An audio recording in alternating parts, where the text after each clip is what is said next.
Halo Sobat Baca, apa kabarmu hari ini?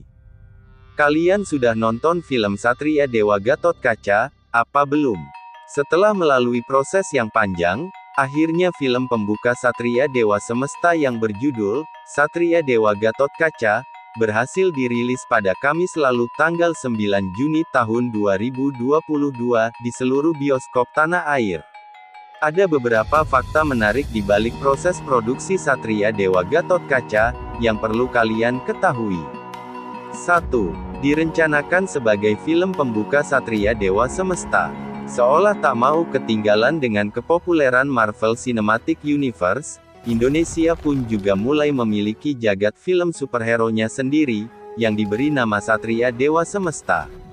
Nah, jika Marvel Cinematic Universe mengangkat kisah-kisah para superhero dari komik Marvel, maka Satria Dewa Semesta memilih mengadaptasi kisah para tokoh pewayangan ke dalam film-filmnya.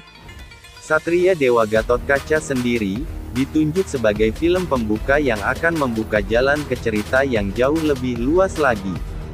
2. Mengalami pergantian sutradara. Diketahui bahwa posisi sutradara film Satria Dewa Gatotkaca sendiri sudah dipegang oleh Charles Ghazali ketika ia ditunjuk Satria Dewa Studios pada tahun 2019 silam. Namun dengan alasan tertentu, Charles Ghazali akhirnya digantikan oleh Hanung Bramantyo. Menariknya, ia sendiri dulu juga hampir menangani proyek film Gundala, sampai akhirnya film itu dikerjakan oleh Joko Anwar. Bisa dibilang, film Satria Dewa Gatotkaca adalah momen pertama bagi Hanung Bramantyo di dalam genre superhero. 3. Sempat mengajak Ashraf Sinclair dan Didi Kempot. Saat merencanakan daftar casting, awalnya Hanung Bramantyo berencana merekrut almarhum Ashraf Sinclair dan Didi Kempot untuk berpartisipasi dalam proyek film Satria Dewa Gatotkaca.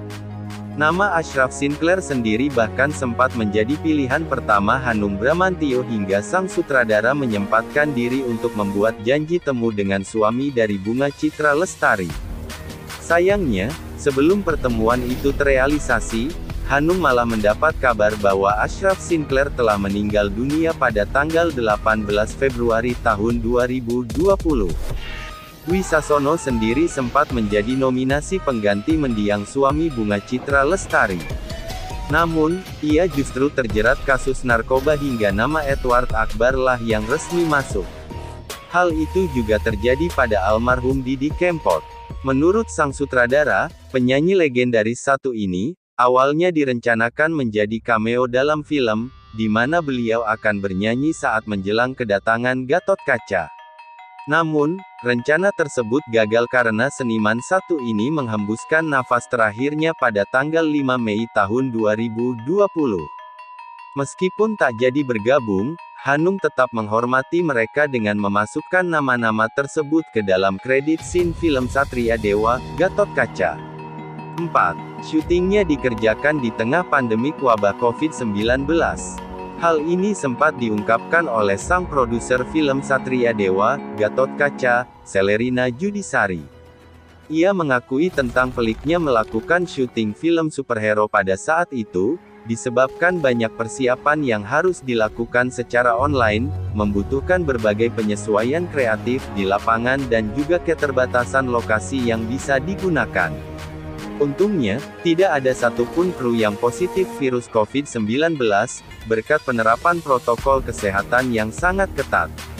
5. Desain dan proses pembuatan kostum Gatotkaca dipesan langsung dari Perancis. Untuk kostumnya sendiri, pihak produksi terbilang tidak setengah-setengah.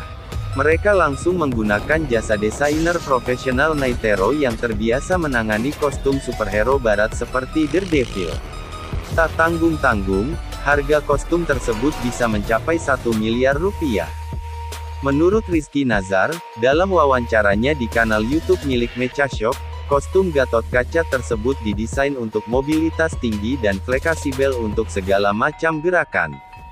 Selain itu, ada fitur yang memungkinkan pemakainya bisa bernafas dengan mudah. 6. Teknologi CGI yang menarik. Sebagai film bertema superhero, tentunya Satria Dewa Gatotkaca membutuhkan banyak efek spesial, terutama di pertarungan yang mengandung unsur magisnya.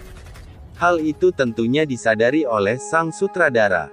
Hanung Bramantyo sendiri menggunakan teknologi CGI yang mutakhir.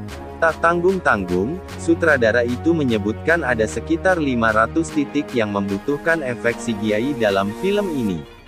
Dan benar saja, hasilnya sendiri terbilang memuaskan, jika dilihat dari efek perubahan Yuda menjadi Gatot Kaca, dan pertarungannya dengan sang penjahat di trailer filmnya. 7. Biaya produksinya terbilang tinggi. Sudah bukan hal baru bahwa film bertema superhero biasanya membutuhkan lebih banyak dana karena faktor kostum dan juga bantuan teknologi CGI. Hal itu juga berlaku pada Satria Dewa, Gatot Kaca. Hanung menyebutkan bahwa biaya produksinya saja sampai menelan angka 20 hingga 24 miliar rupiah. Meskipun demikian, sutradara itu juga menambahkan bahwa biaya tersebut masih terbilang kecil untuk sekelas film superhero di Indonesia. Ucapan Hanung Bramantyo ini bisa kita pahami mengingat angka biaya produksi film superhero di luar negeri saja bisa mencapai angka yang jauh lebih fantastis lagi. Nah, itulah fakta menarik tentang film Satria Dewa Gatot Kaca, yang resmi membuka gerbang Satria Dewa Semesta. Bagaimana pendapat kalian? Jangan lupa tulis di kolom komentar.